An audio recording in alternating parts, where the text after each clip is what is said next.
Yes sir. चलो, अगला हमारा टॉपिक है मोमेंटम। मोमेंटम क्या होता है? मोमेंटम क्या होता है sir? Mass into velocity. Simply it is defined as mass into velocity. ये एक वेक्टर क्वांटिटी है। इसका यूनिट क्या होगा? केजी मीटर पर सेकंड। ओके,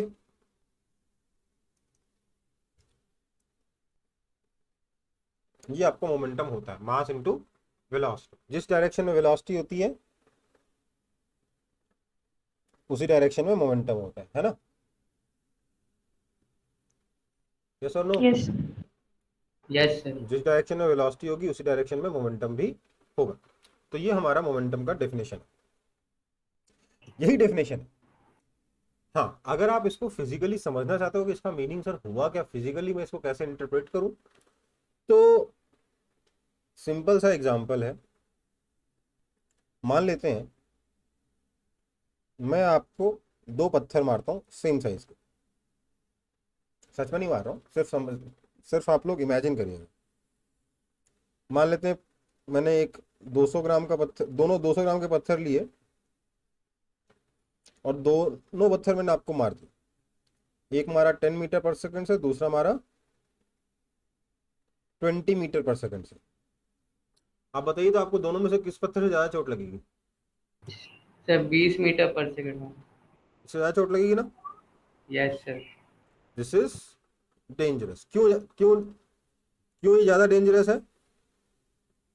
सर वेलोसिटी ज़्यादा है। क्योंकि सर इसकी क्योंकि वेलोसिटी ज्यादा है। मोमेंटम। क्योंकि इसकी वेलोसिटी ज्यादा है।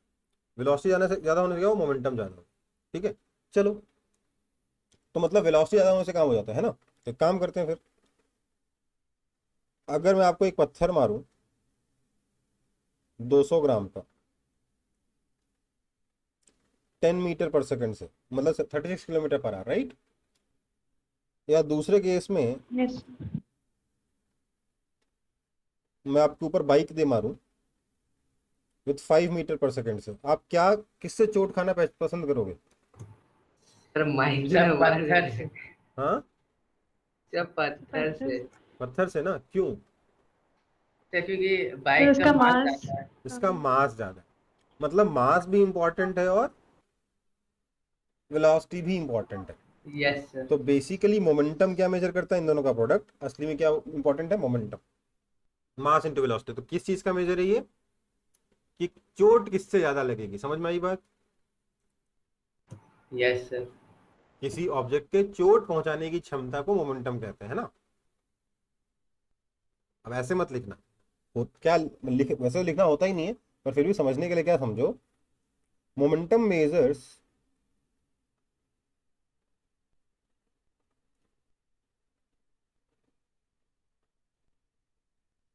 Momentum measures how difficult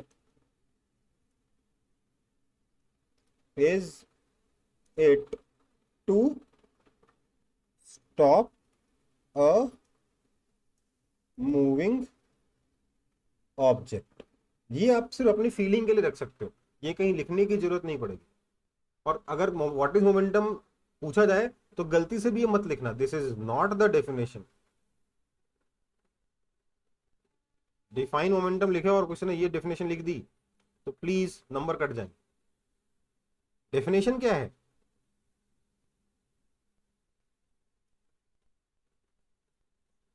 definition होता है कि momentum is equal to mass into velocity. समझ में आई बात?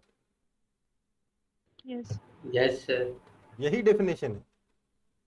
ठीक है, सो मोमेंटम क्या होता है? Mass multiplied by velocity is called momentum. इस तरीके से मोमेंटम डिफाइन किया गया है। आगे बढ़े। Yes sir. Yes sir.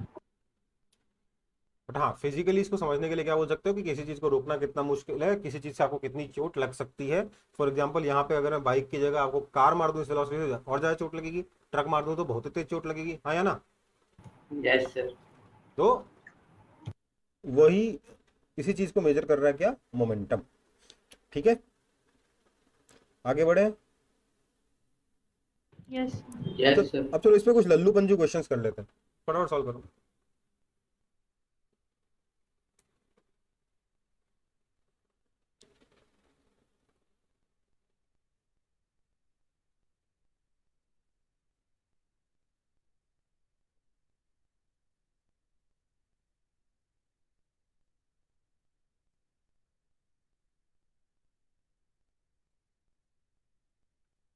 Sir -10। Sir 10 के। सर -10।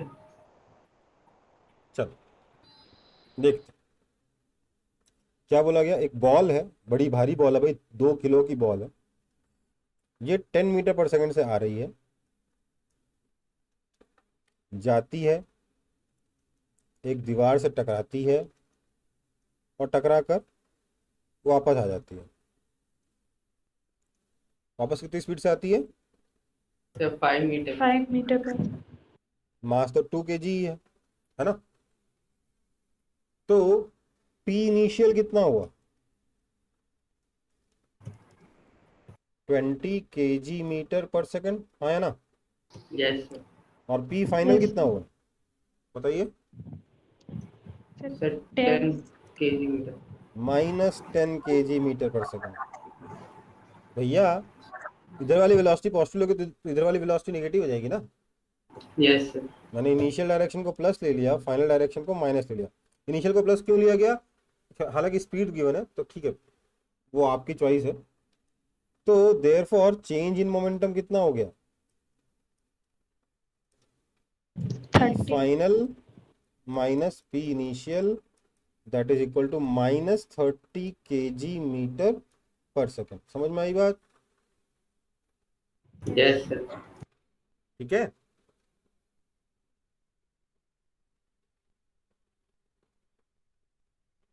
ध्यान रखेंगे मोमेंटम वेक्टर क्वांटिटी है, ठीक है। Yes sir.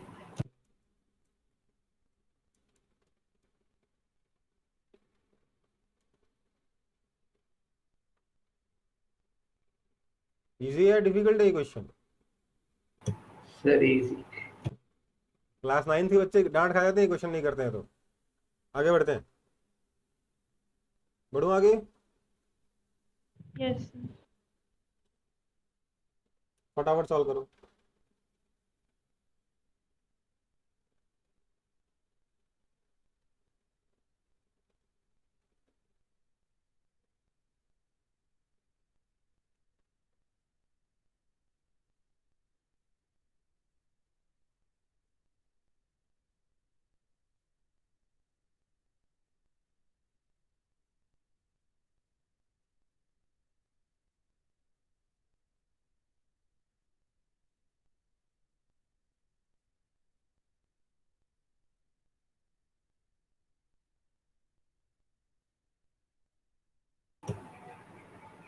ठीक है। Yes sir.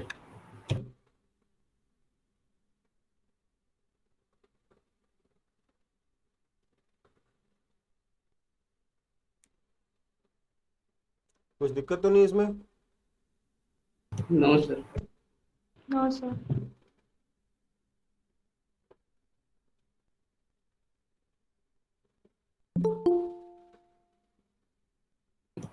सर क्वेश्चन भी लिखना है? हाँ लिख लो, एकदम लल्लू लल्लू क्वेश्चन है, फटाफट करना है इनको, टाइम पास नहीं करना है।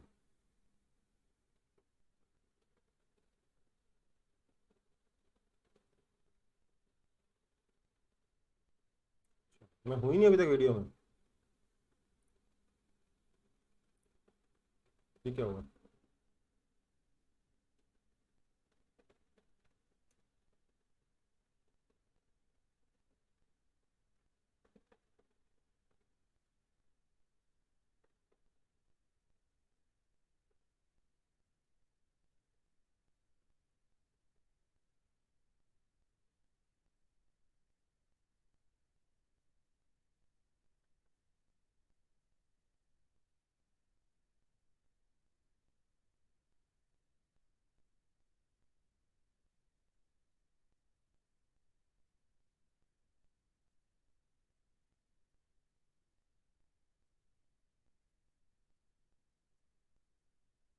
सर 2000 हम्म,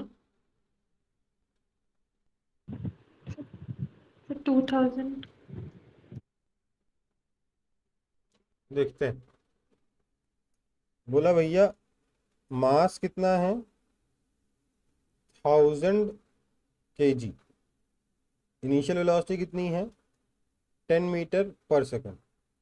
फाइनल वेलोसिटी कितनी है, 20 मीटर पर सेकंड। और टाइम कितना लगा है, 5 सेकंड्स। ओके, मैं बोलूँगा इस यहाँ से पी इनिशियल कितना हो जाएगा, mu that is equal to 10,000। इतनी देर से कौन आ रहा है, 10,000 kg/मीटर। पी फाइनल कितना हो जाएगा, mv that is equal to 20,000 kg/मीटर। देयरफॉर चेंज इन मोमेंटम कितना हो जाएगा, 20,000 माइनस 10,000 मतलब कि 10,000 kg/मीटर। Therefore rate of change of momentum delta P by delta T कितना हो जाएगा, 10,000/5 दैट इज इक्वल टू 2,000 kg/मीटर/सेकंड। Okay, yes sir. समझ में आई बात। लल्लू है ना। Yes sir. सो इसको यस हम 2000 न्यूटन भी लिख सकते हैं। बाद में आप लिख सकते हो, पर मैंने अभी तक पढ़ाया नहीं, इसलिए मैं नहीं लिख रहा। ठीक है, ओके सर। आगे बढ़े। Yes sir momentum and kinetic energy, देखो लल्लू लल्लू क्वेश्चन सॉल्व करने के लिए बता रहा हूँ मैं। होता क्या है कि सब कुछ आता है, फालतू का सवाल पूछ लेगा और आपसे बनेगा नहीं। तो मोमेंटम एंड काइनेटिक एनर्जी, देखो भाई, मोमेंटम कितना होता है, मास इनटू वेलोसिटी। और काइनेटिक एनर्जी कितना होता है, ½ mv², right. That is equal to m²v²/2m। Yes और no. Yes sir. This yes implies kinetic energy is equal to p²/2m। हुआ कि नहीं हुआ। यस तो मोमेंटम पता हो तो काइनेटिक एनर्जी निकालने का डायरेक्ट फॉर्मूला ये है। ठीक है, सिमिलरली अगर काइनेटिक एनर्जी p²/2m है तो मतलब कि मोमेंटम कितना होगा, √2m के भी तो होगा कि नहीं होगा। तो यस बेसिकली इतनी बेसिक चीजें ना कि हर फॉर्म में याद रखने में फायदा रहता है। ठीक है, अच्छा अब देखो, वैसे तो हम बोल सकते हैं कि जो काइनेटिक एनर्जी है it is proportional to mass, right. By yes sighting the sir. Formula kinetic energy is equal ½ mv², है ना। बट यहां से क्या आ रहा है कि kinetic energy is proportional to 1/m। अगर हम यूज करें formula kinetic energy is equal to p²/2m, right. Yes तो काइनेटिक एनर्जी मास के डायरेक्टली प्रोपोर्शनल भी हो सकता है और इनवर्सली प्रोपोर्शनल भी हो सकता है, डिपेंडिंग ऑन की कांस्टेंट क्या है। ये कॉन्सेप्ट में बहुत डिटेल में बात कर चुका हूँ इस कॉन्सेप्ट के बारे में कि नहीं किया मैंने बात इसमें। Yes sir.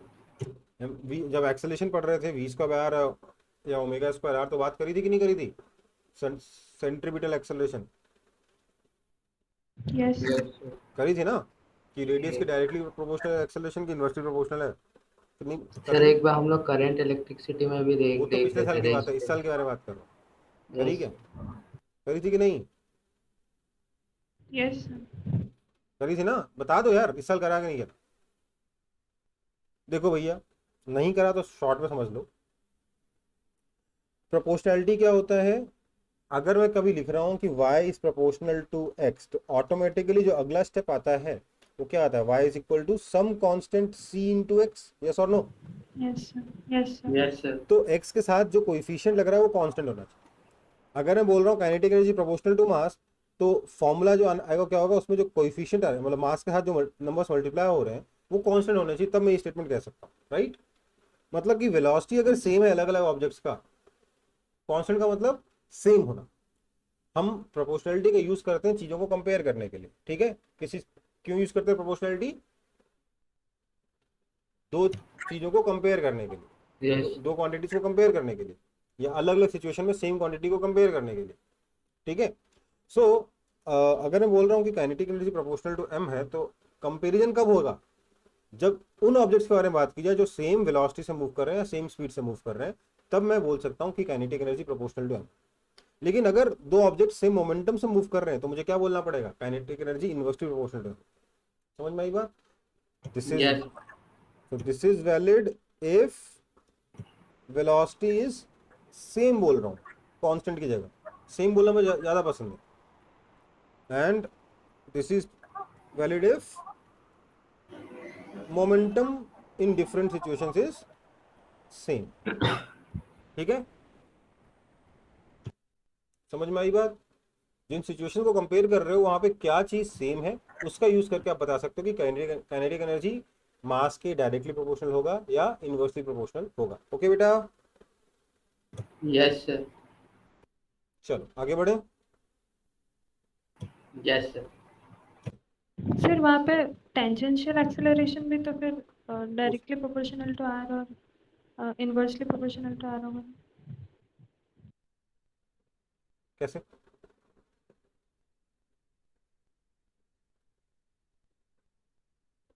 देखो भाई, सर्कुलर बात मोशन समझो, में। पहले तो मैंने जो ये जो बताया ना, ये सिर्फ इस केस के लिए वैलिड नहीं है। ये मैं इसलिए बता रहा हूँ अभी क्योंकि आगे जीवन में बहुत बार आएगा ऐसा कि सर डायरेक्टली प्रोपोर्शनल आ जा रहा है, कभी इनवर्सली प्रोपोर्शनल आ जा रहा है, क्या करें? तो मैं इन जनरल बता दे रहा हूँ कि प्रोपोर्शनलिटी कैसे चेक करते हैं। ठीक है, प्रोपोर्शनलिटी पे क्वेश्चन डायरेक्ट बनते हैं, बहुत सारे अच्छे अच्छे क्वेश्चन बनते हैं, पर पहले प्रोपोर्शनलिटी समझ लो। जब उनसे दोस्ती हो जाएगी तो आगे चल के जो चैप्टर्स आएंगे, खासतौर से जब ग्रेविटेशन आएगा, उसमें प्रोपोर्शनलिटी के बहुत अच्छे अच्छे क्वेश्चन बनेंगे, उसको हम लोग सॉल्व करना सीखेंगे। ठीक है बेटा, यस। चलो क्वेश्चन क्या है, पढ़िए फटाफट और बताइए आंसर। कार का ग्रेटर काइनेटिक एनर्जी होगा। बिकॉज क्वेश्चन में मेंशन्ड है कि मोमेंटम सेम है, इसलिए हम क्या बोलेंगे? Kinetic energy of car. जो चीज मैं आपको हमेशा क्या बोलता हूँ, जो चीज अलग अलग सिचुएशन में सेम है, या अलग अलग सिचुएशंस में जो क्वांटिटी सेम है, हर एक चीज उसी की टर्म्स में लिखनी चाहिए। क्वेश्चन हर एक इक्वेशन उसी की टर्म्स में लिखनी चाहिए, बोलता है कि नहीं?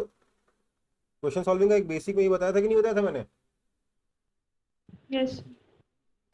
नहीं बताया? यस सर बताए सर, जो कॉमन है उसको पहले। जो कॉमन है उसको एज्यूम कर लो, राइट? तो कॉमन क्या यस है? Sir momentum. तो लेट्स एज्यूम मोमेंटम। तो काइनेटिक एनर्जी ऑफ कार कितना हो जाएगा? P square by 2 times mass of car. And yes kinetic energy of truck कितना हो जाएगा? P square by 2 times mass of truck. therefore kinetic energy of car by kinetic energy of truck is equal to mass of truck by mass of car, yes sir which is greater than 1।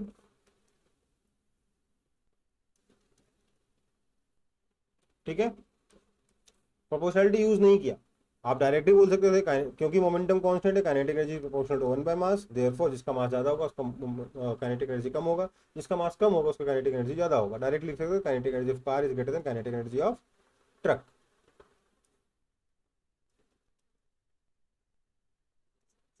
तो हम दो अलग अलग situation को compare कर रहे थे, एक वो जिसमें कार मूव कर रही थी, एक वो जिसमें ट्रक मूव कर रही थी। उन दोनों सिचुएशन में क्योंकि मोमेंटम सेम था, इसलिए हम लोगों ने P square by 2m formula लगाना मुनासिब समझा। हाँ या ना? यस सर आगे बढ़े, यस सर चलो।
हुआ कुछ?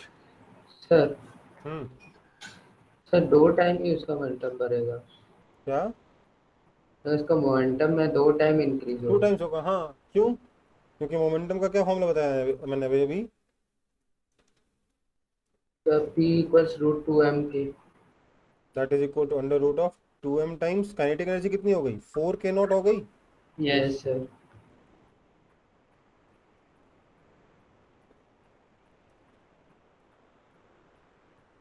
है ना? Yes. So momentum becomes double.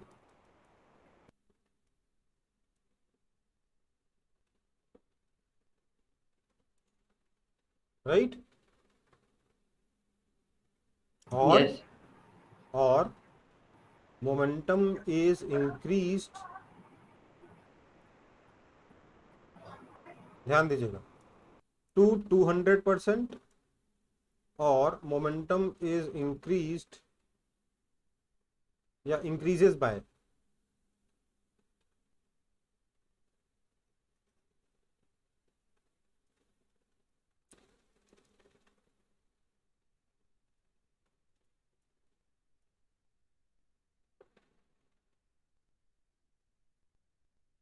समझ में आया? मैं इसलिए लिखा रहा हूँ क्योंकि क्वेश्चन की लैंग्वेज है, कभी ये लिखा जाएगा कभी ये लिखा जाएगा, दोनों एक ही है।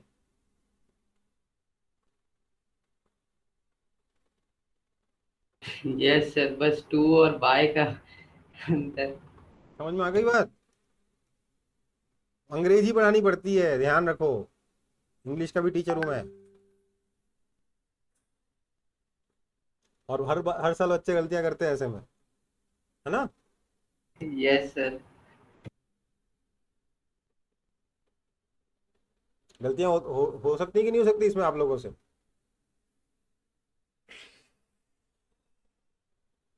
आगे बढ़ते हैं। फिजिक्स में इतना इंग्लिश को लेके सर, ग्रामर इतना पसंद क्यों है सर फिजिसिस्ट? बेटा फिजिक्स में ग्रामर पसंद नहीं है, हर हर जगह इंग्लिश लैंग्वेज है ना बेटा। अब वो तो किसी की चॉइस हो सकती है कि किसी ने क्वेश्चन में इंक्रीजेस टू लिख दिया, किसी ने इंक्रीजेस बाय लिख दिया, अलग अलग टीचर्स ने, है ना? और यस सर। आपको अलग अलग टीचर के क्वेश्चन मिल गए, परेशान तो आप लोग हो गए, तो रिस्पॉन्सिबिलिटी तो फिर आपको लेनी पड़ेगी ना इस चीज़ की, कि ये भी समझना पड़ेगा, लैंग्वेज तो समझनी होगी ना। हम्म। यस सर, हिंदी में भी पर कभी कभी लिख देते हैं। हम्म। चलो आगे बढ़ते हैं, बढ़े आगे। Yes sir. यस। तो अगला है Newton's laws of motion, second law. क्या होता है सेकंड लॉ, कोई बताएगा? Force equal to M. Force equal time है, देख लो, पढ़ लो।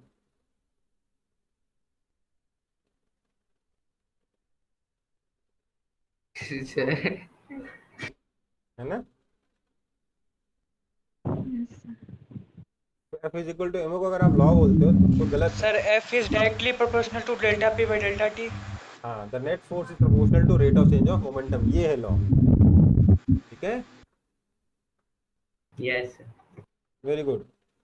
Force is proportional to rate of change of momentum, ये लॉ है। समझ में आई बात? हम्म। आया ना? Yes sir. Yes. Force is proportional to rate of change of momentum, ये है आपका law.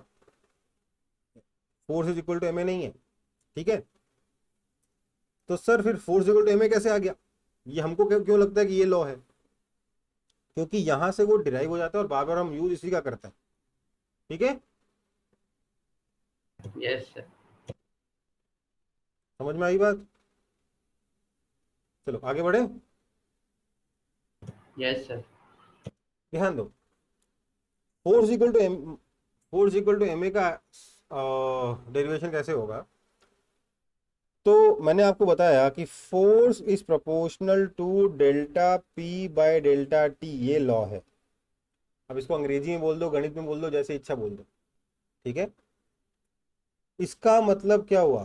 Force is equal to some constant के into delta P by delta T, yes और नो? Yes sir. अब यस देखो, ये न्यूटन का second law है, और न्यूटन ने ही सही मायने में फोर्स को डिफाइन करके फोर्स की मेजरमेंट लेके कहानी बनाना शुरू किया था, राइट? Yes sir. तो ये पहली जगह है जहां पे फोर्स का मेजरमेंट हम लोग सीखने वाले हैं। समझ में आई बात? हम्म। तो हम लोग Yes. क्या करेंगे, अपनी यूनिट्स को इस तरीके से एडजस्ट करेंगे सच दैट के जो है 1 हो जाए इन प्रॉपर यूनिट्स। ठीक है, अगर आप प्रॉपर यूनिट सिलेक्ट करोगे तो ये कितना हो जाएगा, 1 हो जाएगा। ओके बेटा, ठीक है। Which will mean that okay. Force is, मतलब हमने ऐसा अज्यूम किया है कि हम फोर्स की unit, let's adjust the unit of force in such a way that के बिकम्स 1। ओके, तो फोर्स कितना हो गया, delta P by delta T. कई लोग इसको भी लॉ बोलते हैं, ये भी ओके है, इसमें कोई खराबी नहीं है। ठीक है, आगे बढ़े। लेकिन sir force equal to M A कैसे आया, तो सर इससे ये आया, इसका मतलब कि फोर्स कितना हो गया, तो सर फोर्स हो गया final momentum minus initial momentum upon delta T. Yes और no? That is equal to mass into final velocity minus mass into initial velocity upon delta T. Yes sir. That is equal to mass into, मास को माना गया तो delta V by delta T, that is equal to mass into acceleration. तो मतलब क्या आ गया, force is equal to mass into acceleration. ये आपका इक्वेशन आ गया। ये तो हो गया, मैंने उस तरीके से लिखा जिस तरीके से बच्चे लिखते हैं। और आप लोग थोड़े बड़े हो गए तो आप कैसे लिखोगे, यहाँ से force is equal to delta V by delta T थोड़ा ना लिखोगे, actually force is proportional to D P by D T है। समझ में आई बात? Yes sir. This means force is equal to K D P by D T. ठीक है, yes. Which means force is equal to, अब K को अगर 1 मान लेंगे तो dp by dt, right? Yes. That means force is equal to ddt of mass into velocity, yes. which means force is equal to, यहाँ दो numbers multiply हो रहे हैं तो डिफरेंशियल कैसे होगा, मास इंटू डीवी dt। हो गया कि नहीं हो गया? यस। ये तब हुआ अगर मास कांस्टेंट है, अदरवाइज क्या होगा, plus v into D M D T, right? है ना? Yes. Now we are again assuming mass is equal to constant. If we assume mass is constant, then we will have force is equal to m dv dt.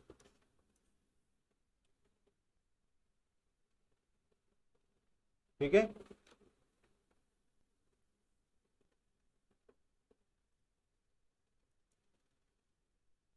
तो इसके पीछे दो assumption हो गए। एक assumption तो ठीक है, अपना परमानेंट है, फोर्स की यूनिट है वो, और कुछ नहीं है। लेकिन इसके पीछे एक मेजर अजम्पशन हो गया, क्या, कि मास कांस्टेंट है। अगर मास वेरी करेगा तो force equal to mass into acceleration valid नहीं होगा। समझ में आई बात? Yes sir. पक्का पक्का पक्का? Yes sir. Yes, sir. आगे बढ़े। सर हम लोग एमवी जब ले रहे थे D D T of M V, तब उसी समय मास को कांस्टेंट लेते थे।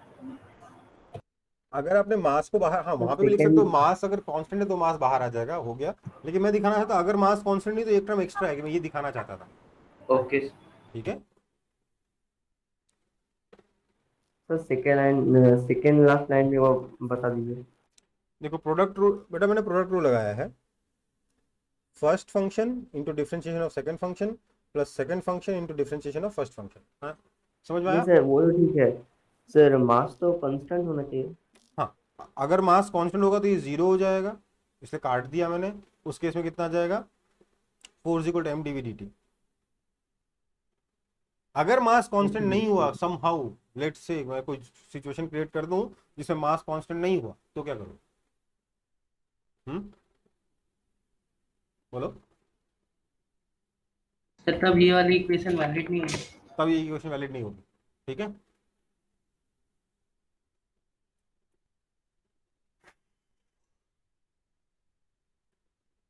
बढ़े आगे। Yes, sir. चलो, deriving Newton's first law from second law. ठीक है, न्यूटन का फर्स्ट लॉ डिराइव करना है सेकंड लॉ से। कुछ लल्लू कुछ करना है क्या इसमें, बताओ तो।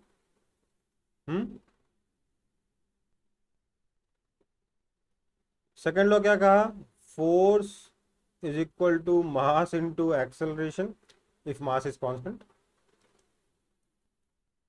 ये अंडरस्टूड है कि जब हम ये लिख रहे हैं तो मास को कांस्टेंट एज्यूम कर रहे हैं। ये मैंने सेकंड टाइम लिखा है, इस पर दोबारा नहीं लिखूंगा, ठीक है। दोबारा लिखूंगा तब जब मास कांस्टेंट नहीं रहेगा, तब मैं वापस बात करूंगा, अदरवाइज बार बार ये लिखने की जरूरत नहीं है। विच मीन्स, सॉरी, हाँ, therefore if force is zero then acceleration is zero, which means velocity is constant, है ना। और कौन सा फोर्स है mass into acceleration, net force.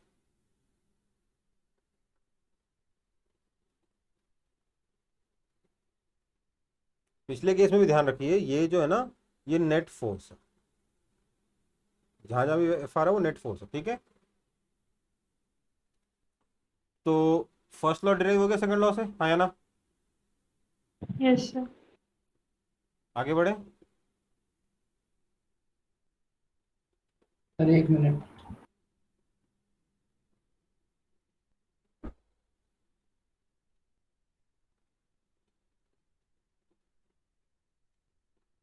Yes sir हो गया। हो गया,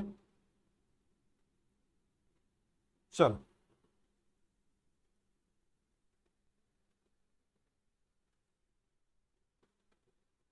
छोटे छोटे नन्हे मुन्ने सवाल दे रहा हूँ अभी मैं, अच्छे क्वेश्चन बाद में करेंगे। ये वो क्वेश्चन है जो क्लास 9th में आप लोग कर लेने चाहिए, ठीक है।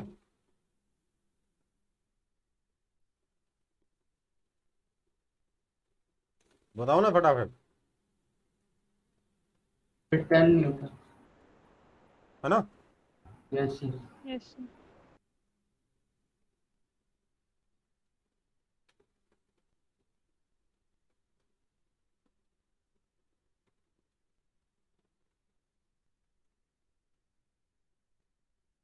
फटाफट बताइए, जितना बड़ा क्वेश्चन नहीं उससे छोटा सोल्यूशन है।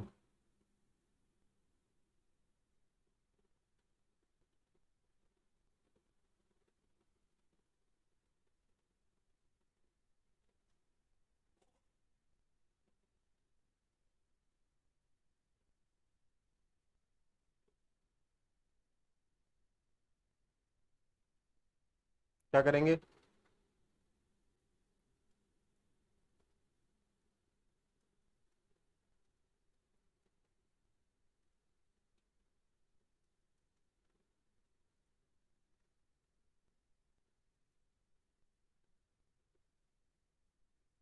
है ना।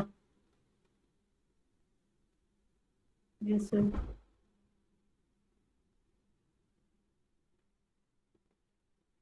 आप बोलोगे सर डायग्राम नहीं बनाया, ये नहीं किया, वो नहीं किया, हाँ नहीं किया मैंने, ठीक है, कोई दिक्कत।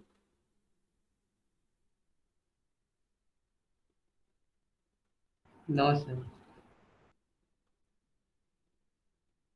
आगे बढ़ूं।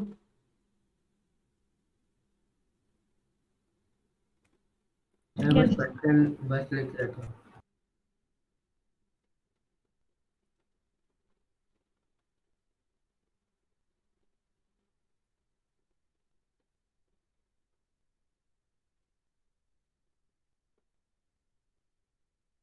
लो,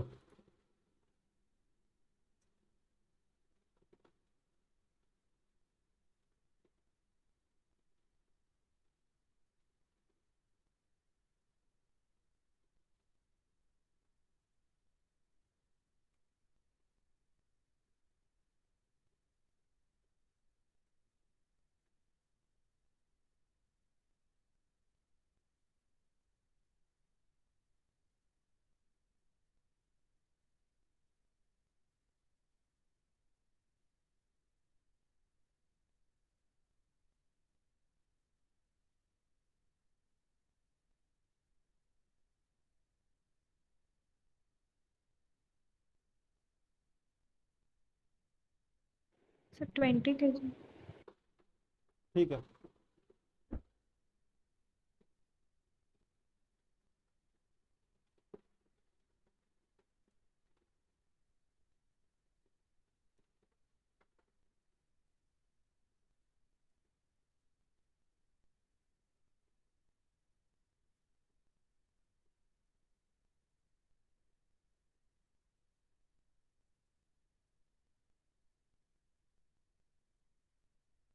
है ना? Yes sir. Yes, sir.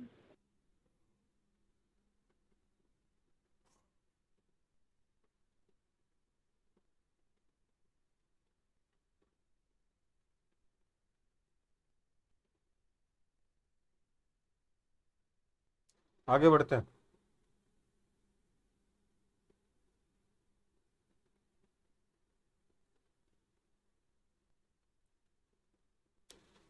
Solve करिए जल्दी जल्दी।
Ten.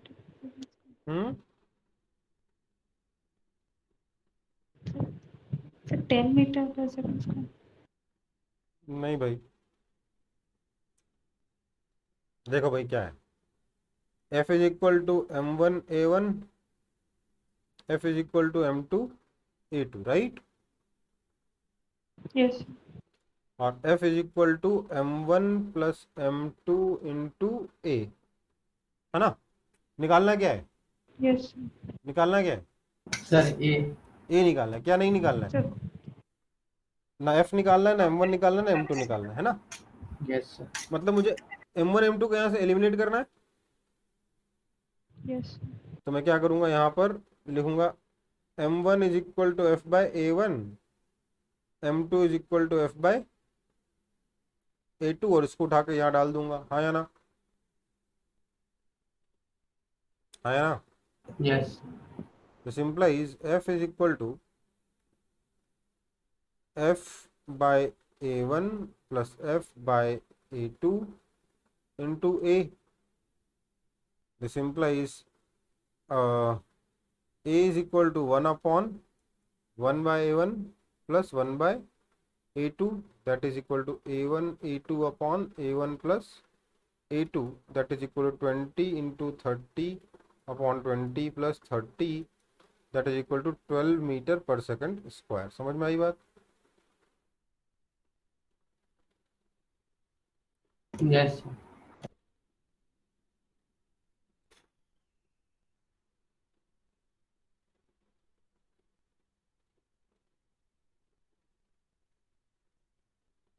देखो यार, जहां भी मुझे लगता है ना कि थोड़ी कैलकुलेशन होगी बीच रास्ते में, मैं वहाँ कैलकुलेशन करता ही नहीं है, वेरिएबल के नाम से क्वेश्चन सॉल्व करता जाता हूँ, अंत में वैल्यू सब्स्टिट्यूट कर देता हूँ, है ना? इससे फायदा होता है। ठीक है बेटा?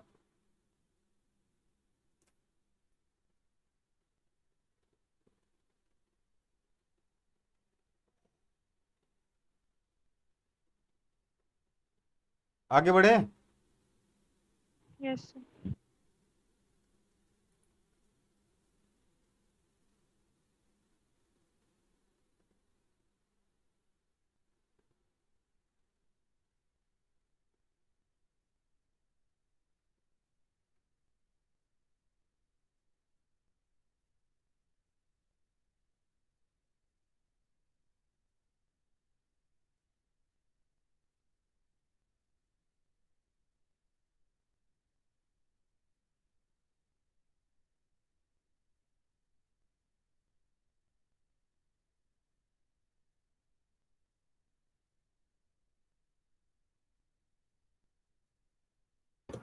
Sir 36 seconds.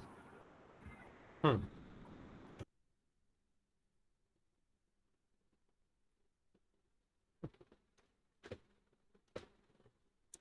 क्या है? A constant force of 6 Newton starts to act on a body of mass 2 kg initially at rest. Find the taken by the body to travel a distance of 54 metre. देखो भैया, force आपको दे रखा है 6 Newton, मास दे रखा है 2 KG. इसका मतलब आपको एक्सेलरेशन मिल गया कितना? 3 मीटर पर second square. Now initially rest पे था, u 0 है, एक्सेलरेशन पता है, डिस्प्लेसमेंट पता है 54 मीटर, टाइम निकालना है ना? कौन सी इक्वेशन लगाएंगे? Sir s equal to S t equal to ut plus half. 54 is equal to half into 3 into T square. This implies t square is equal to 36. That means t is equal to 6 seconds. है ना? Yes, sir. Yes sir.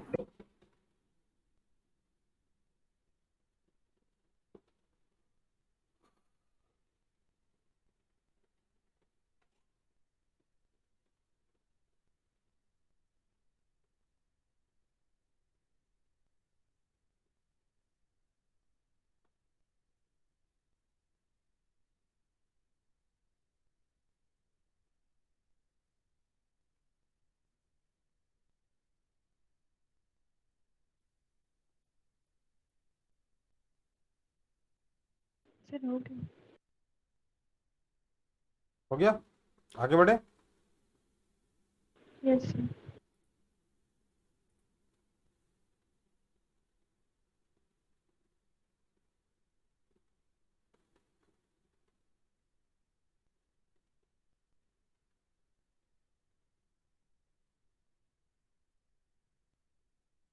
Sir zero. हम्म sir zero. गलत है।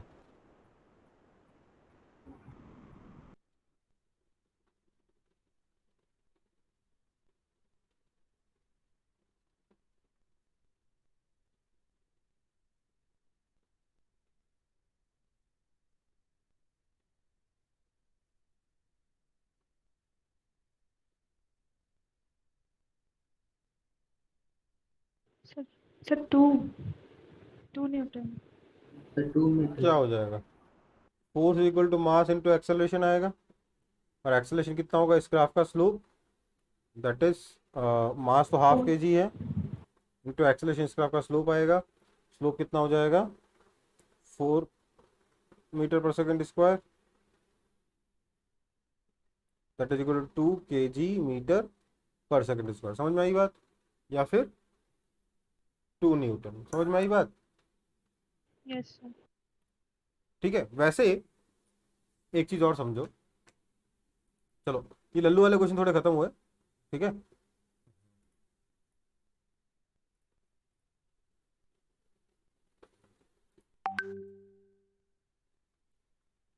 Copy हो गया?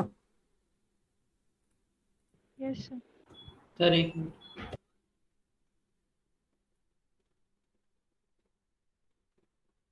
Yes sir. देखो, हमें पता है कि फोर्स क्या होता है, डीपीडीटी होता है ना। हम्म इसका Yes, मतलब sir. अगर मैं मोमेंटम और टाइम का ग्राफ बनाऊं,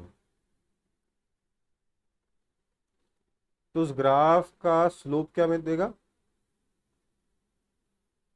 किसी भी टाइम टी पर अगर मैं इस ग्राफ का स्लोप निकाल लूं,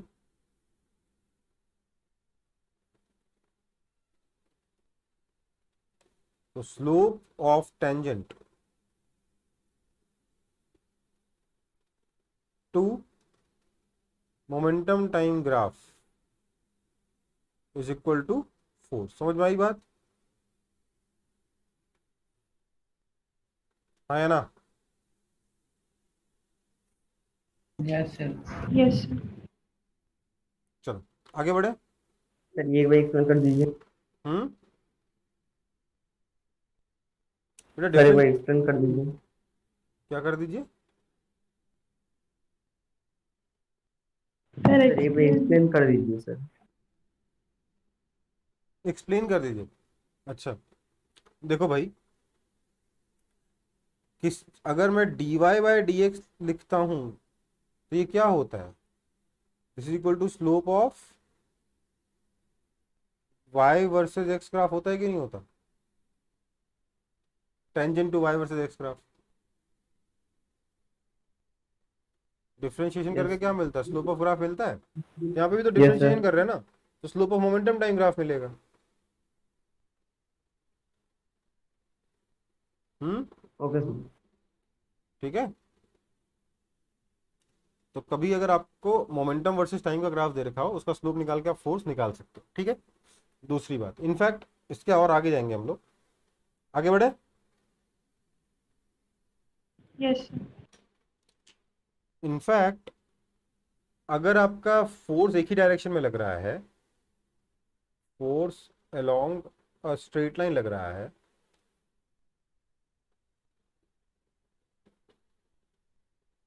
वो भी पिछला वाला केस भी क्या था? मोमेंटम अलोंग स्ट्रेट लाइन था। ठीक है।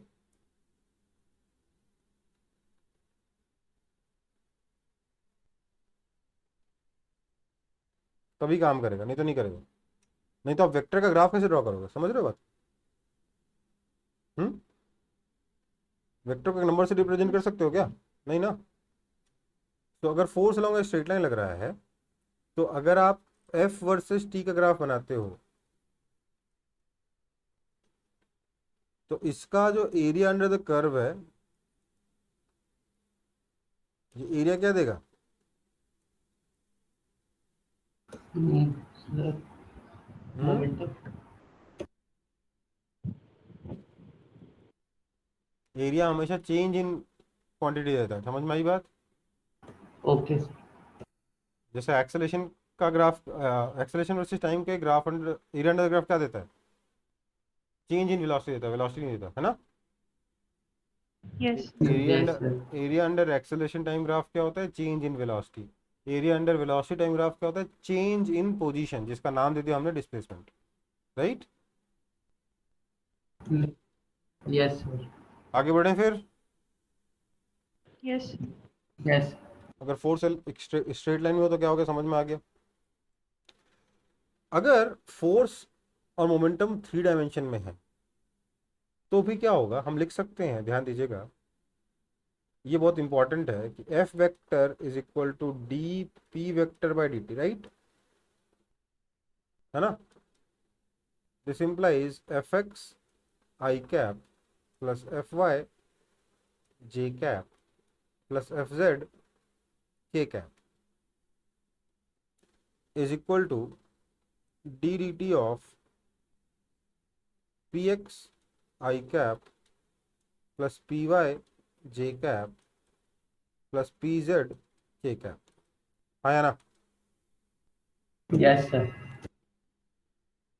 Yes that means F X I cap is equal to D D T of P X I cap, या आई कैप को कोएफिशिएंट को इक्वेट करेंगे तो ये लिख सकते हैं कि नहीं लिख सकते?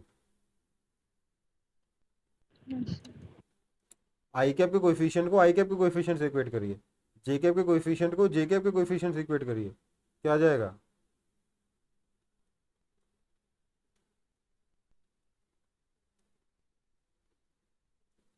यहाँ पे भी आपने क्या सीखा कि एक्स डायरेक्शन, वाई डायरेक्शन और जेड डायरेक्शन एक दूसरे से इंडिपेंडेंट है कि नहीं है? यस। यस है ना। Yes sir. कॉपी कर लो फिर।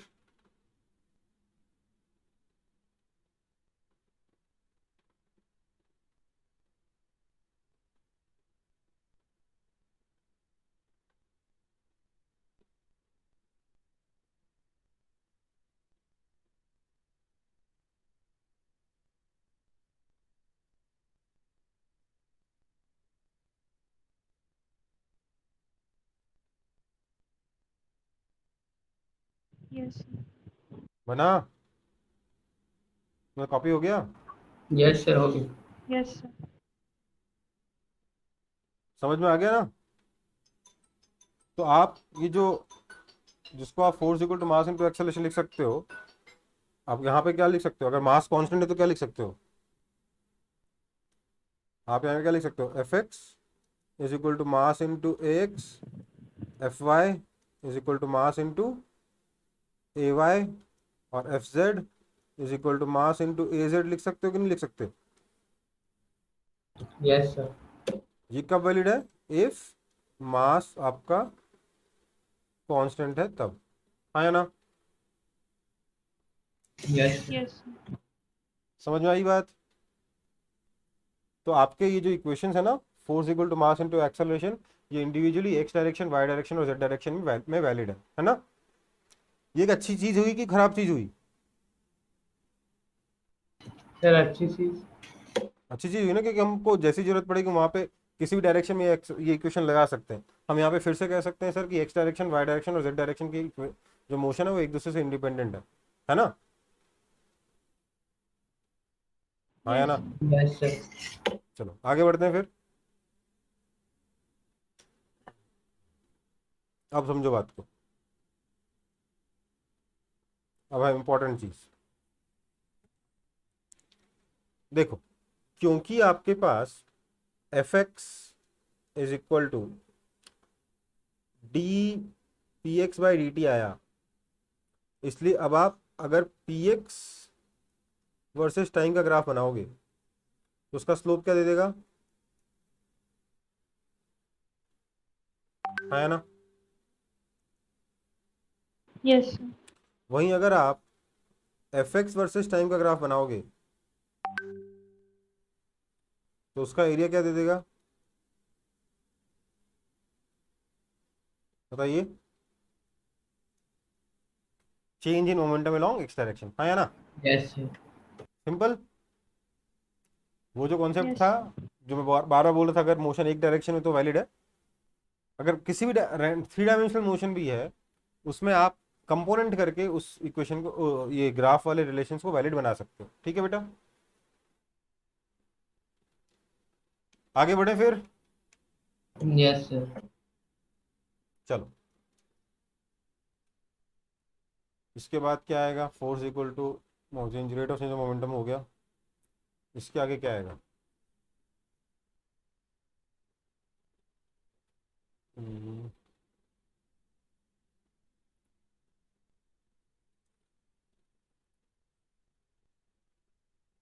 चलो फिर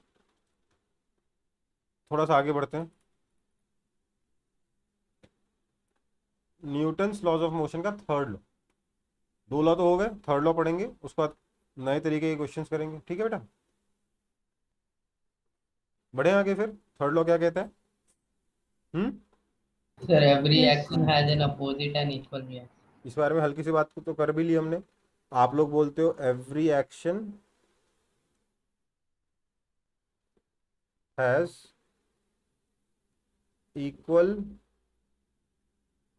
एंड अपोजिट रिएक्शन। इसका मतलब क्या हुआ? Every action has equal and opposite reaction, इसका मतलब क्या हुआ? सर, इसका मतलब ये हुआ कि हम लोग जब भी कोई फोर्स लगाएंगे तो उसी के उल्टे डायरेक्शन में इक्वल मैग्नीट्यूड का फोर्स हम पे हर समय लगेगा। मान लेते हैं दो बॉडीज ए और बी, अगर ए बी पर फोर्स लगाता है तो बी ए पर फोर्स लगाएगा, इक्वल लगाएगा एंड अपोजिट लगाएगा। ठीक है, तो इसलिए अगर ए के द्वारा अप्लाई किए गए फोर्स ऑन बी को मैं एफ वेक्टर बोलूं तो ये फोर्स कितना हो जाएगा? माइनस एफ वेक्टर हो जाएगा। हाँ या ना? यस समझ में आई बात? पक्का? ध्यान दीजिएगा, ये जो एक्शन रिएक्शन टर्म है ना, ये थोड़ा सा मिसलीडिंग है, हल्का सा, इसलिए इस लॉ के बारे में कुछ इंपॉर्टेंट चीजें पढ़ना बहुत जरूरी है। ठीक है, सही तरीके से इसको लिखना तो क्या लिखना चाहिए? If a body applies a force if a body, नाम देते हैं body A applies a force on B, then B applies, ये हम ऑलरेडी पढ़ चुके हैं, है ना, an equal and opposite force on A. समझ में आई बात? कोई दिक्कत? लिख लिया? चलो, नो सर। तो अब इस लॉ के बारे में कुछ इंपॉर्टेंट बातें देख लेते हैं, ठीक है?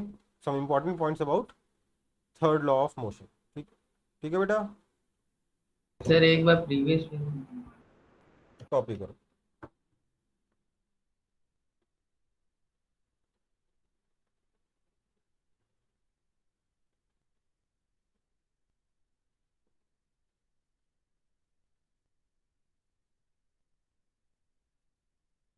Yes sir. हो गया? चलो फिर थर्ड लॉ ऑफ मोशन शुरू करते हैं। देखो, उसके बारे में कुछ इंपॉर्टेंट पॉइंट्स पढ़ना जरूरी है। आप बोलोगे सर हम एक बार पढ़ चुके हैं इस लॉ को, फिर दोबारा क्यों पढ़ रहे हैं? तो देखो यार, पहली बार हमने मजबूरी में पढ़ा था, क्योंकि उसके बिना मैं आपको न्यूटन फर्स्ट लॉ भी ठीक से एक्सप्लेन नहीं कर पा रहा था, है ना? Yes sir. एक्सप्लेन तो कर दे रहा था, पर उसको क्वेश्चन करने में तकलीफ हो जा रही थी, क्योंकि हम एक फोर्स बनाया, उसका रिएक्शन फोर्स बनाए बिना हम सॉल्व कैसे करेंगे क्वेश्चन को, है ना? Yes yes sir. But now you अब आपके पास ऑलरेडी एक basic level of understanding develop हो चुकी है by solving these many questions about both first law and third law, है ना? सेकंड लॉ के क्वेश्चन सॉल्व नहीं किए हैं, बट फिर भी एक बेसिक अंडरस्टैंडिंग तो उसकी भी डेवलप हो ही गई। फोर्स कैसे काम करता है, इसका सबसे बेसिक पार्ट क्या है? न्यूटन थर्ड लॉ, बाकी तो फॉर्मूला है ना? हम फोर्स कैसे ड्रॉ करते हैं? रस्सी ने टेंशन इधर लगाया तो रस्सी पे फोर्स उधर लगा, ये सब करते हैं ना हम लोग, कि नहीं करते? Yes sir. एक बॉडी Yes. ने दूसरे पे नॉर्मल फोर्स लगाया तो दूसरे ने पहले भी वापस नॉर्मल फोर्स लगाया। ये सब तो बिना थर्ड लॉ के बताना है मुश्किल हो जाता, इसलिए एक बार थर्ड लॉ बता दिया गया। पर अब हम लोग थर्ड लॉ के बारे में कुछ और बातें पढ़ेंगे। क्यों पढ़ना जरूरी है इनको? क्योंकि यही बातें तो बाद में याद आएंगी, है ना? चलो, क्या काम की चीजें? सबसे पहले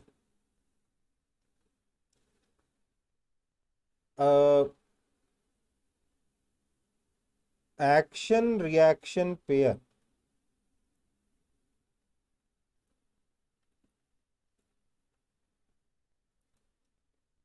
act simultaneously, ठीक है? मतलब एक्शन फोर्स और रिएक्शन फोर्स एक साथ लगते हैं। Yes sir. समझ में आई बात? इतना साथ में लगते हैं कि it is impossible to tell which is action and which one is reaction. Okay बेटा?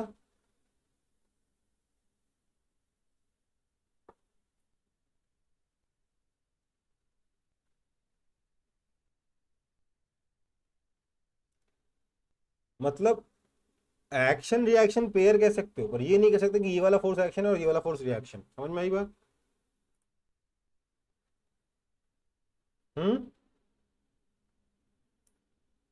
Yes sir. दो फोर्सेस को कह सकते हो कि ये दोनों फोर्सेस एक्शन रिएक्शन है।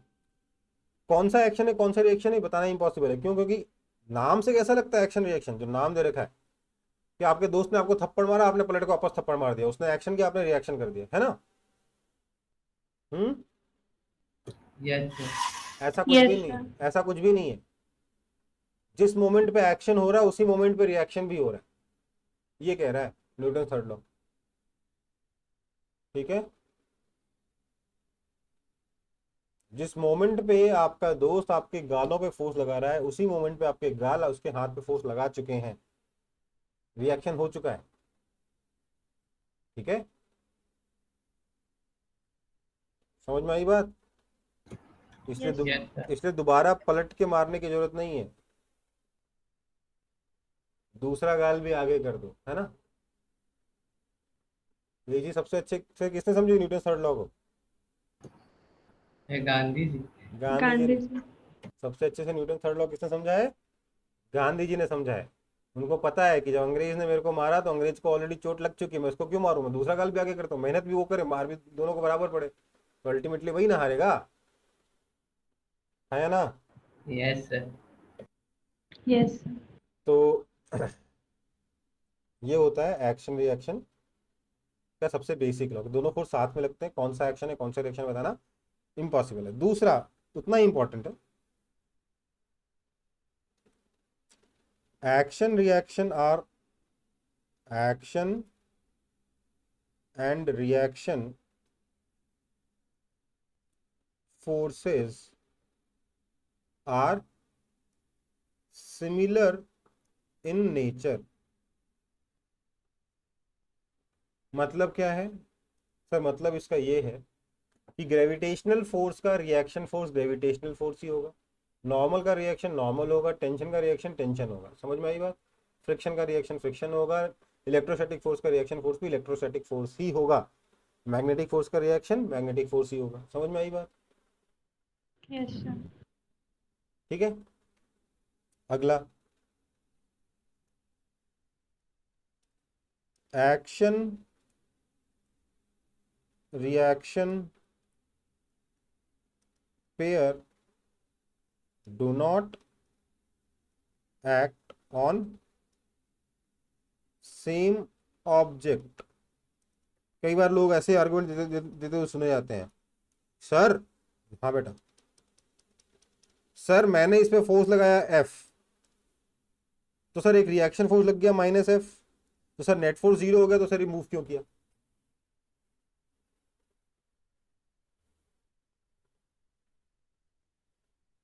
ये सेंटेंस समझ का डाउट समझ में आया बच्चे का, जिसमें मैंने माथा पीट लिया। Yes sir. Yes, sir. उसने क्या कहा कि सर मैंने इस ब्लॉक पे फोर्स लगाया F, तो एक रिएक्शन फोर्स लगेगा सर -F, हाँ लगेगा, तो सर नेट फोर्स तो 0 हो गया, तो ऑब्जेक्ट मूव ही नहीं करेगा। बोले भाई, अगर उस लड़के ने इस पे फोर्स लगाया है F, तो ये -F इस पे थोड़ा ना लगेगा, -F तो उस लड़के पे लगेगा ना, यस सर। है ना।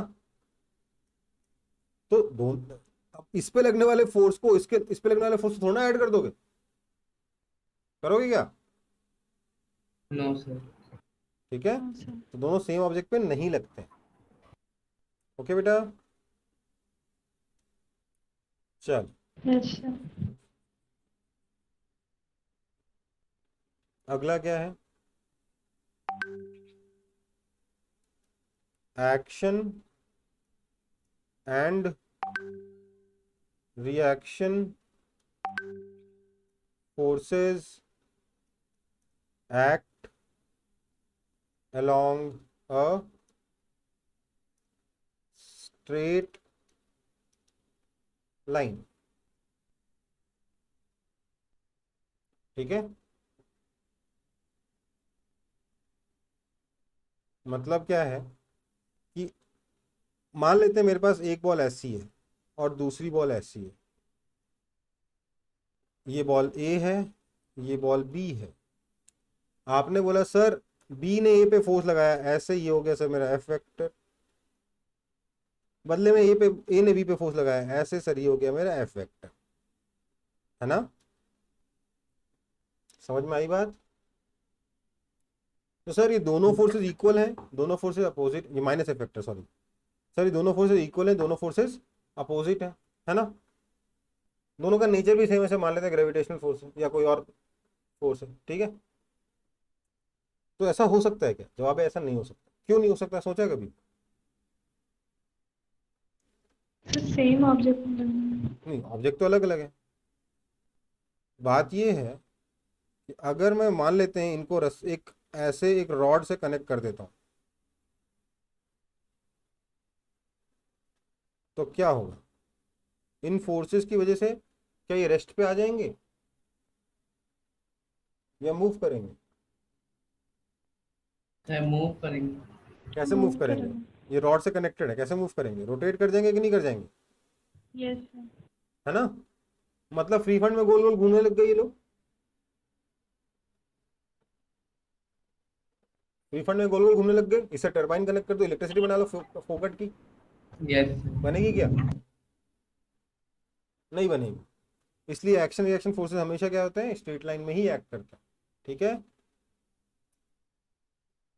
ओके बेटा। ओके। स्ट्रेट लाइन में एक्ट करने का मतलब क्या है कि भैया ए का फोर्स, एक्शन फोर्स अगर इधर है तो रिएक्शन फोर्स इसी लाइन के अलॉन्ग होगा।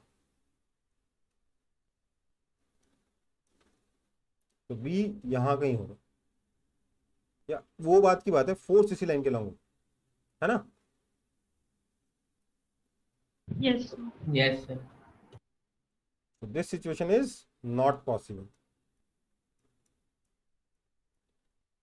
कॉपी कर लो एक बार इसको।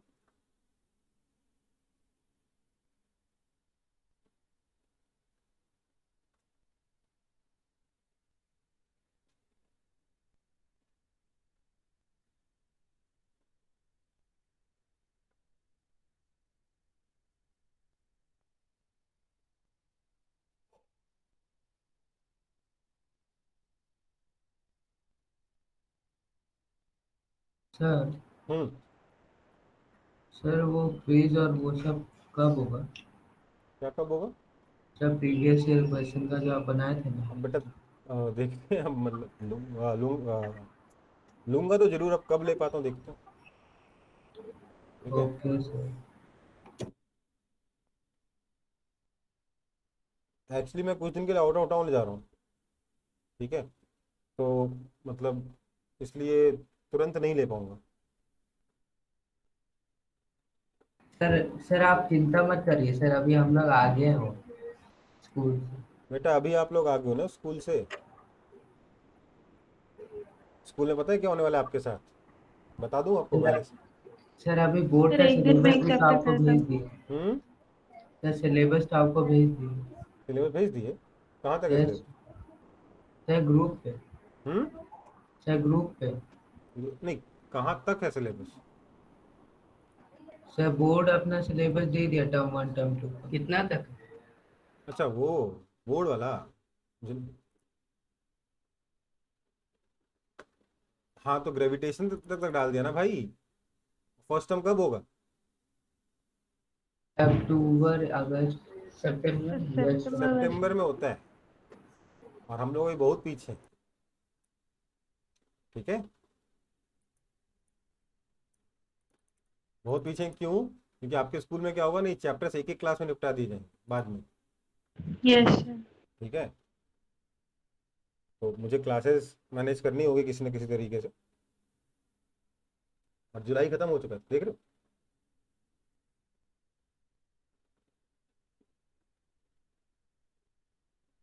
सर पर बिहार में शायद स्कूल खुल गया है सर। बेटा पिछले साल बिहार और यूपी में स्कूल खुलने के 4 महीने बाद बंगाल में खुला था। अब क्या करेंगे बताओ? हम्म सर हम लोग का स्कूल तो नहीं खोलेगा इस साल लग रहा है। नहीं सर खोल। स्कूल ठीक है बंद है। वही है ना कि परमिशन तो एक साथ ही मिलेगी। चलो सर आगे। स्कूल में पता नहीं क्यों कंप्यूटर फीस भी ले रहा है जबकि कंप्यूटर का प्रैक्टिकल भी नहीं। चलो उसके बारे में मैं कमेंट नहीं कर सकता, आगे बढ़ते हैं। बढ़ो आगे। Yes sir. तो important points about third law में पांचवा पॉइंट क्या है?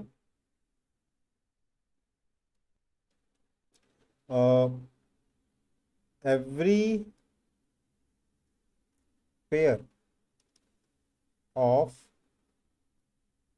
Equal and opposite forces need not be action reaction pair.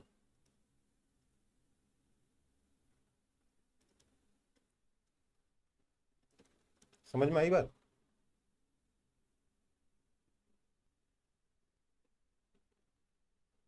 देखो एक्शन और रिएक्शन इक्वल होते हैं एंड अपोजिट होते हैं, अच्छी बात है, पर इसका मतलब ये नहीं कि कोई भी दो फोर्स उठा के ले आए आप, सर देखिए दोनों इक्वल है अपोजिट है मतलब एक्शन रिएक्शन, ठीक है। कहने का Yes. मतलब समझो, मान लेते हैं एक छत से मैंने रस्सी बांध के इस ब्लॉक को टांग दिया, ये रस्सी स्ट्रेट है, ब्लॉक का मास m, क्या होगा, इस ब्लॉक को अर्थ अपनी तरफ खींचेगा mg फोर्स से, इस फोर्स की वजह से ब्लॉक नीचे जाना चाहता है, नीचे जाने से कौन रोक रहा है इसको, ये रस्सी, by applying a tension force T, ये रस्सी टेंशन फोर्स छत पे नीचे भी लगाएगी, है ना। Yes sir. Yes, sir. तो क्योंकि ये ब्लॉक रेस्ट पर है, मैं क्या लिख सकता हूं, T minus M G equals to 0, हाँ या ना। Yes sir. Therefore, this Yes. force T and this force mg are equal and opposite, है ना। यस। ये दोनों इक्वल हैं, अपोजिट हैं, लेकिन क्या ये एक्शन रिएक्शन पेयर है, नो सर।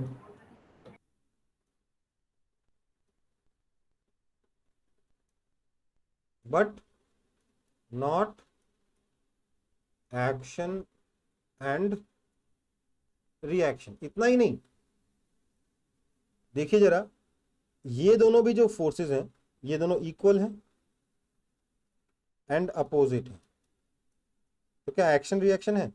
लेट्स एनालाइज, ये दोनों एक्शन रिएक्शन क्यों नहीं है, ये वाला टेंशन T और ये वाला mg एक्शन रिएक्शन क्यों नहीं है, बहुत सारे कारण से दे सकते हो, सर एक टेंशन है एक mg, ऐसे एक्शन रिएक्शन नहीं हो सकता, है ना।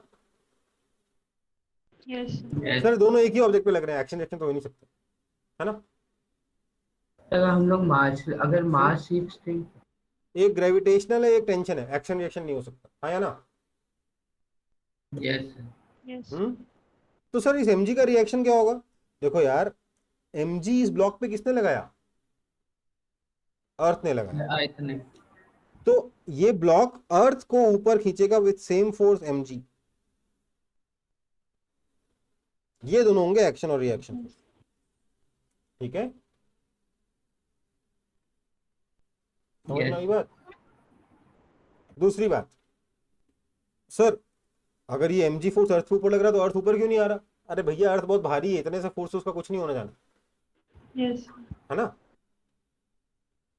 वैसे भी उसके और भी कारण है कि उस उत्तर तो मैं घुसूंगा नहीं, पर ये समझ में आ गया।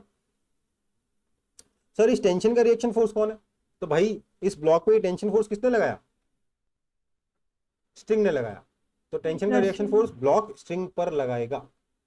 ये दोनों एक्शन रिएक्शन क्यों नहीं है, तो यार ये वाला टेंशन स्ट्रिंग ने अप्लाई किया है ब्लॉक पर, और ऊपर वाला टेंशन इस स्ट्रिंग ने लगाया है छत पर, दोनों फोर्स अलग अलग बॉडीज पे लग रहे हैं, दोनों फोर्सेस का नेचर सेम है, पर हुआ क्या है, दोनों फोर्स एक ही ने लगाया है, स्ट्रिंग नहीं लगाया, है ना। Yes sir. छत को नीचे किसने खींचा, स्ट्रिंग ने, ब्लॉक को ऊपर किसने खींचा, स्ट्रिंग ने, कैसे इक्वल, कैसे एक्शन रिएक्शन होगा, हो ही नहीं सकता, है ना। तो सर इनके एक्शन रिएक्शन कैसे होंगे, इनका एक्शन रिएक्शन देखने के लिए आपको डायग्राम थोड़ा बड़ा बनाना पड़ेगा। क्या हो रहा है असली में, ये हम ऑलरेडी बना चुके हैं इस तरीके का डायग्राम, पर फिर भी बना दे रहा हूं। छत, रस्सी, ब्लॉक, क्या हुआ, सर ब्लॉक को नीचे खींचा गया mg से, ऊपर खींचा गया टेंशन T से, इसका रिएक्शन फोर्स रस्सी पे नीचे लगा टेंशन T, समझ में आई बात। इस वजह से रस्सी नीचे आने लग गई, तो रस्सी को छत ने ऊपर खींचा टेंशन T से, और बदले में रस्सी ने छत को नीचे खींचा टेंशन T से, ये दोनों आपस में एक्शन रिएक्शन हुए, ये दोनों आपस में एक्शन रिएक्शन हुए, और mg का रिएक्शन कहाँ है, ये वाला है, मतलब जो अर्थ पे लग रहा है। समझ में आया कि नहीं आया। Yes sir. Yes, sir. तो इन सारे फोर्सेस के एनालिसिस करोगे, अच्छे से इक्वेशन बनाओगे, तो डेफिनेटली क्वेश्चन सॉल्व हो जाएंगे आपके सारे, और नंबर भी अच्छे अच्छे आ जाएंगे, ठीक है बेटा। मैं थोड़ा आराम से पढ़ा रहा हूँ, क्योंकि मेरे दिमाग में ये है कि अगर यार एक चैप्टर छूट भी जाए ना तो बेटर है, इन कंपेरिजन टू में कोई भी चैप्टर ठीक से ना हो, है ना। Yes sir.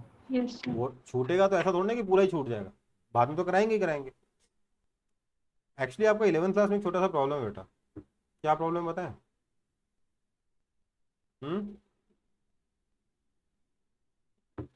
प्रॉब्लम ये सर है कि सर जो सेकंड हाफ है बहुत छोटा है, फर्स्ट हाफ बड़ा है। पहली बुक बहुत बड़ी है in comparison to second book.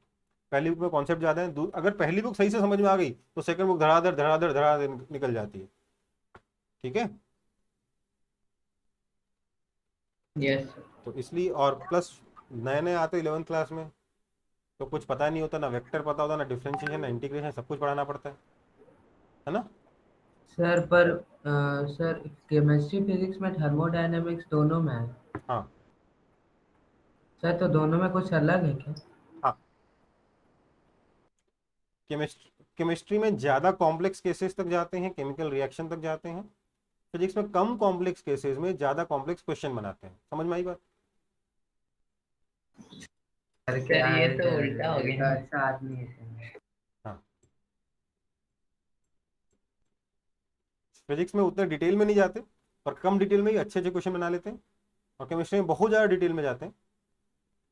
Question जो है वो केमिस्ट्री के हिसाब से बनाए जाते हैं, रिएक्शन के हिसाब से बनाए जाते हैं ज़्यादा इन कंपेरिजन टू फिजिक्स। आगे बढ़े। Yes sir. बाकी बेसिक थ्योरी ऑब्वियसली सेम ही है। चलो ये सब गलत जगह पहुंच गए। तो अब हम लोग देखते हैं कि क्या हम न्यूटन्स थर्ड लॉ को सेकंड लॉ से डिराइव कर सकते हैं या नहीं कर सकते। ठीक है,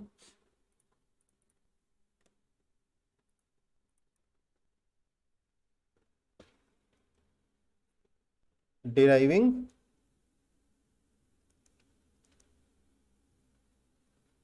Newton's third law from second.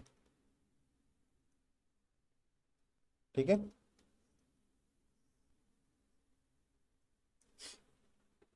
ठीक है बेटा, सिंपल क्वेश्चन। क्या करेंगे, देख, थर्ड लॉ को डिराइव करना है सेकंड लॉ से, तो उसके लिए हम लोग, क्योंकि सेकंड लॉ तो, अच्छा थर्ड लॉ कब कब लगेगा, जब एक से ज्यादा ऑब्जेक्ट होंगे, है ना। यस। तो हमें एक से ज्यादा ऑब्जेक्ट को कंसीडर करना है, मतलब हमें सिस्टम तो मानना ही पड़ेगा, right. Yes sir. Yes sir. So let's consider a system.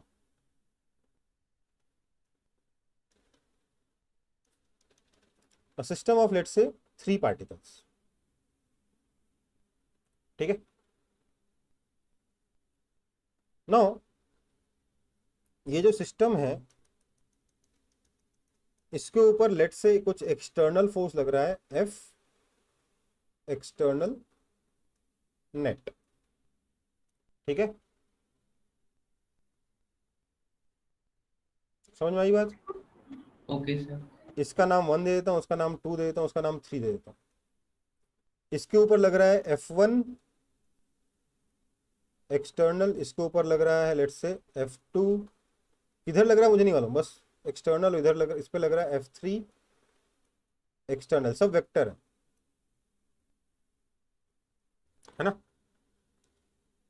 तो बाय सेकंड लॉ क्या कहेगा, अच्छा इसका मेरी इक्वेशन क्या बनेगी, सबसे पहली इक्वेशन, जो नेट एक्सटर्नल फोर्स है F net external is equal to F1 external plus F2 external plus F3 external, yes और नो। Yes sir. इसके बाद F1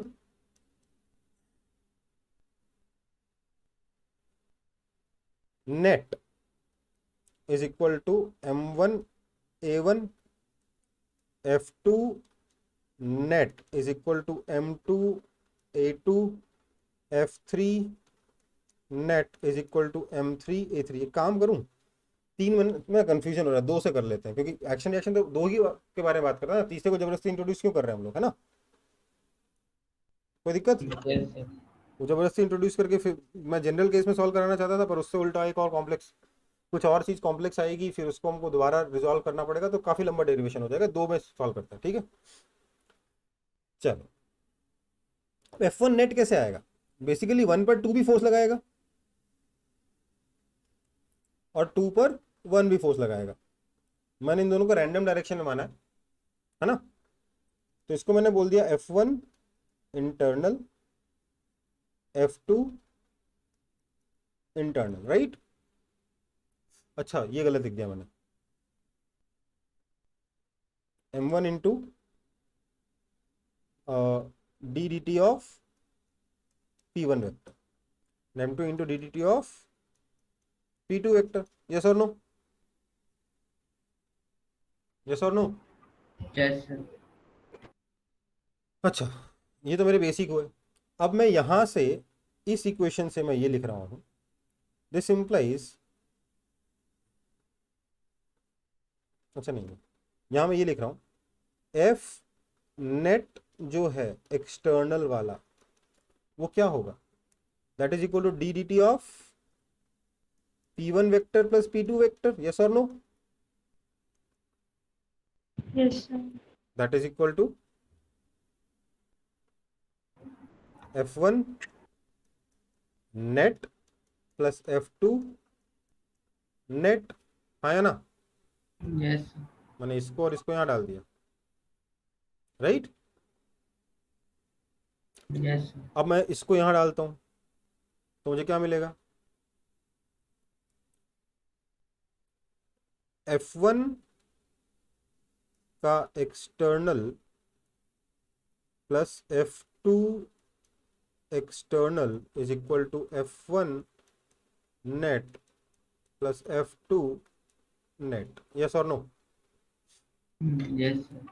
दैट Yes. मीन्स अब F1 नेट कितना होगा?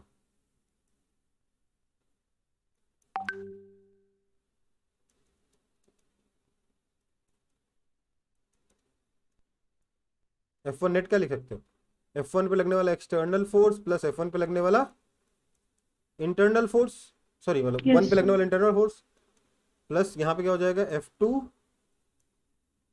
एक्सटर्नल प्लस F2 इंटरनल, है ना? अब Yes. देखो सर, F1 एक्सटर्नल ने F1 एक्सटर्नल को कैंसिल कर दिया, F2 एक्सटर्नल ने F2 एक्सटर्नल को कैंसिल कर दिया, मेरे पास क्या बचा यहाँ पे? देखिए जरा, F1 internal is equal to minus F2 internal, बचा कि नहीं बचा? Yes sir. Yes, sir. That means action is equal to minus times reaction, है ना?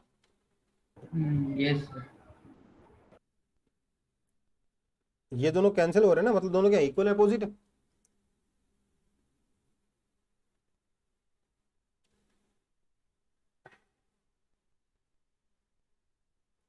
अगर मैं 3 ऑब्जेक्ट्स कंसीडर करता तो क्या होता है? ये सारी इक्वेशन थोड़ी लंबी लंबी बनती, यहाँ 2 की जगह 3 टर्म होती, यहाँ 4 की जगह 6 टर्म्स होती। मेरे को क्या मिलता? Net internal force 0। समझ में आई बात? Yes. मैं n पार्टिकल कंसीडर करता तब भी मैं क्या बोलता? Net internal force 0। मतलब किसी भी साइज का सिस्टम हो, नेट इंटरनल फोर्स कितना होगा? 0 हो। 0.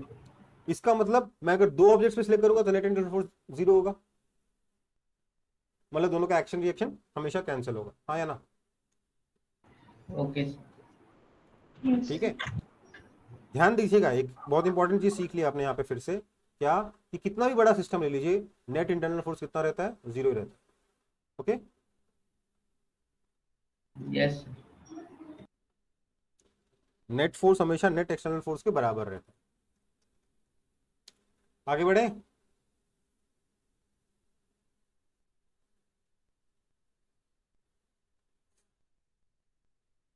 सर, हाँ, सर अगर 3 ऑब्जेक्ट्स रहता तो सर एक ऑब्जेक्ट के ऊपर तो सर 2 इंटरनल फोर्स लगता था।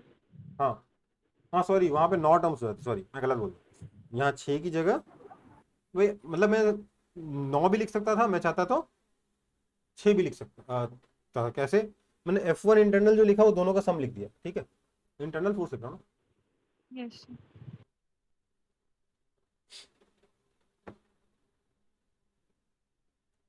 आगे बढ़े। Yes sir.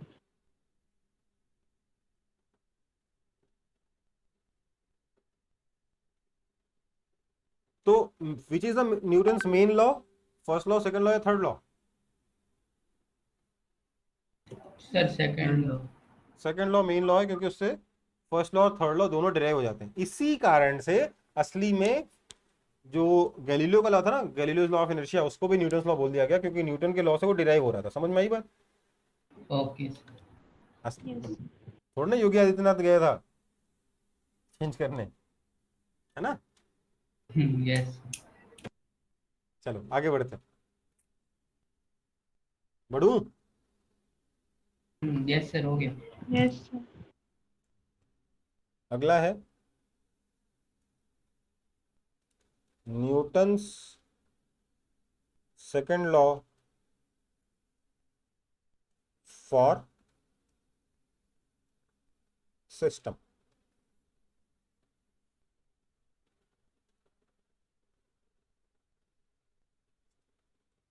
ठीक है, Newton second law for system of particles. System of particles अगर हो तो उसमें न्यूटन सेकंड लॉ कैसे लगता है? सीधी सी बात है, हमारा जो नेट एक्सटर्नल फोर्स होगा वो क्या होगा? D D T of momentum. यही है ना Newton second law? Yes. Yes sir. That is equal to D D T of P one vector plus P two vector and so on, है ना। Yes. This is equal to क्या आ जाएगा? m1 a1 vector plus m2 a2 vector plus m3 a3 vector and so on. समझ में आई बात? Yes. कौन सा वाला? एक्सटर्नल वाला। इफ बहुत ज्यादा देखो, वैसे भी ये यूजफुल होता है, पर खास तौर से एक केस में बहुत यूजफुल हो जाता है। कौन सा? इफ सारे फोर्सेस इक्वल हैं, सारे एक्सेलेरेशन इक्वल है, सॉरी, सारे एक्सेलेरेशन इक्वल है, तो सिंपली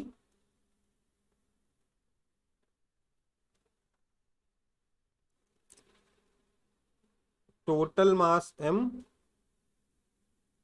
इंटू एक्सेलेरेशन वेक्टर, है ना, है ना। यस। बट इसके लिए कंडीशन है, ये हम नॉर्मली वैलिड है, अगर मास कांस्टेंट है तो ये वैलिड है, सारे मासेस अगर कांस्टेंट है तो ये वैलिड है। इसके लिए कंडीशन है, सॉरी, समझ में आ गई बात? यस। तो ये आपका Newton second law for a system हो गया। कॉपी कर लीजिए जल्दी जल्दी। आप डायरेक्ट कलेक्शन ऑफ बॉडीज के ऊपर डायरेक्ट इक्वेशन लगा सकते हो, ठीक है।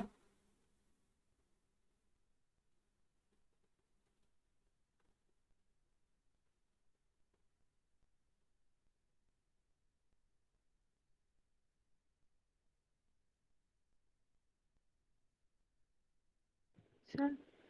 हो गया? सर। हाँ बेटा। सर मैसेज स्ट्रिंग कोई मतलब सर कुछ स्पेशल टाइप ऑफ स्ट्रिंग होता है क्या? क्या? Sir message string. नहीं, बस जिसका मास है, जिसके मास को आप निग्लेक्ट नहीं करना चाहते।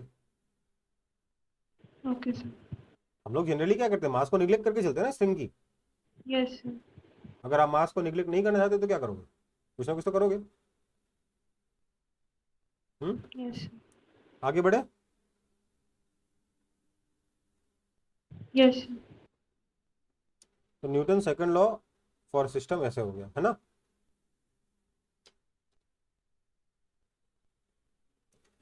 तो अगला टॉपिक क्या है? Solving problems based on second law of motion. आप बोलोगे सर इतने सारे प्रॉब्लम्स तो सॉल्व कर लिए, अरे वो बच्चा प्रॉब्लम्स थे, सिर्फ force equal to mass into acceleration लगाना था, है ना।